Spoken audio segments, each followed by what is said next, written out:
Kahit mabigat ang traffic, hindi nagpatinag ang mga umakyat ng Baguio City para magbagong taon at makapamasyal ngayong holiday break. Mula sa City of Pines, may live report si EJ Gomez. EJ. Ato, mas maingay na nga ngayon dito sa Burnham Park sa Baguio City para sa Salubong 2025. Tuloy-tuloy ang kasiyahan dito sa pag-concert ng Baguio City LGU sa Melvin Jones Grandstand. Susundan ito maya-maya lang ng inaabangang fireworks display. Maraming nakabakasyon dito sa Baguio City ang na-traffic, naubos ang pasensya sa kalsada at kung ano-ano pa. Pero ngayong nasa Baguio na, may mga naglatag na rito at nagbaon ng pagkain para salubungin ang 2025 at mamasyal kalaunan.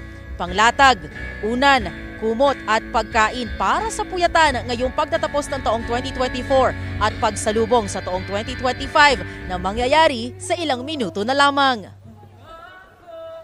Excited! Excited na excited! Are you excited to see the fireworks? Yes! Wow! Yun na rin yung pinaka-highlight ng climate kasi malamig. Masarap magkape habang hinihintay ang New Year.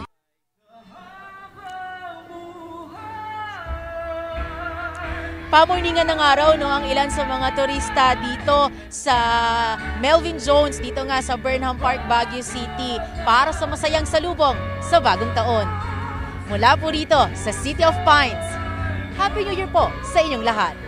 Balik sa iyo, Ato. Happy New Year at maraming salamat, EJ Gomez. Huwag magpahuli sa mga balitang dapat niyong malaman. Mag-subscribe na sa GMA Integrated News sa YouTube.